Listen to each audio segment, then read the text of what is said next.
जंगल में बहुत तेज गर्मी पड़ी थी। पक्षियों को खाने को भोजन, पीने को पानी कहीं नहीं मिल रहा था। सारे पक्षी परेशान थे।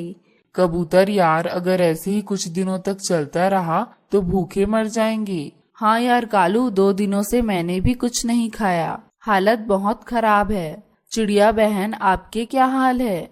कबूतर भैया, मैं आप लोगों से अलग थोड़ी ना हूँ, मैं भी भूखी हूँ। मैंने किसी पक्षी से सुना है अगर हम पास वाले जंगल जाए तो वहाँ हमें भोजन पानी सब मिल सकता है। कबूतर भैया, क्यों ना हम तीनों कुछ दिनों के लिए उसी जंगल में चले?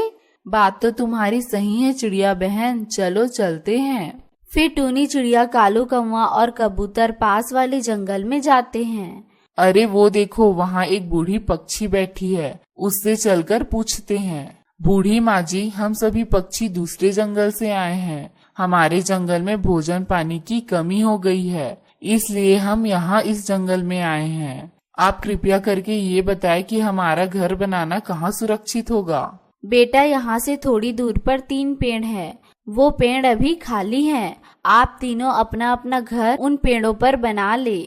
आपका बहुत बहुत धन्यवाद माँ जी, आपने हमारी मदद की। मिल गए, वो 3 पेड़ मिल गए। इस आम के पेड़ पर मैं अपना घर बनाऊंगा और इस संतरे के पेड़ पर मैं अपना घर बनाऊंगा।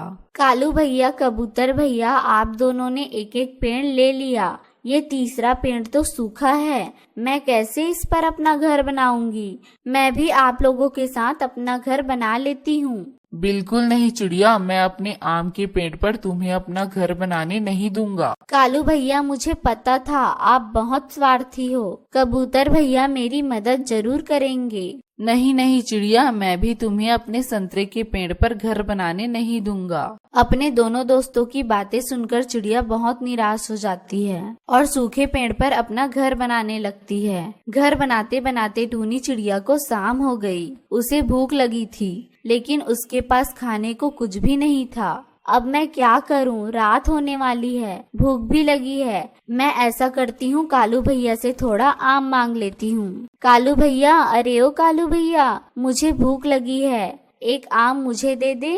नहीं नहीं चिड़िया, मैं अपने पेड़ से एक भी आम तुम्हें नहीं दूंगा। जाओ कबूतर के पास। चिड़िया कबूतर के पास जाती है। कबूतर भैया, भूख से जान निकल रही है, मुझे कुछ संतरे दे दे ताकि मैं इन्हें खाकर अपनी भूख मिटा सकूं।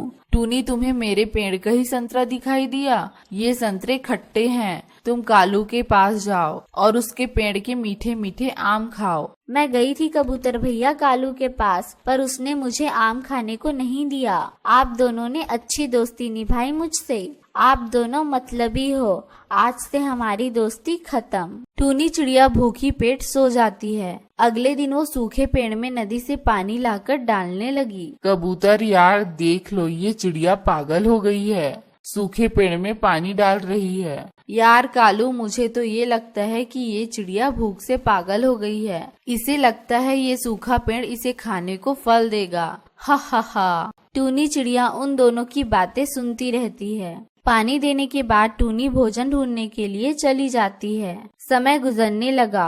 1 महीना, 2 महीना, फिर पूरे 6 महीने बीत गए। एक दिन चिड़िया ने देखा सूखे पेड़ पर पत्तियां निकलने लगी। उधर कालू और कबूतर केवल फल खाते, लेकिन अपने पेड़ की देखभाल नहीं करते।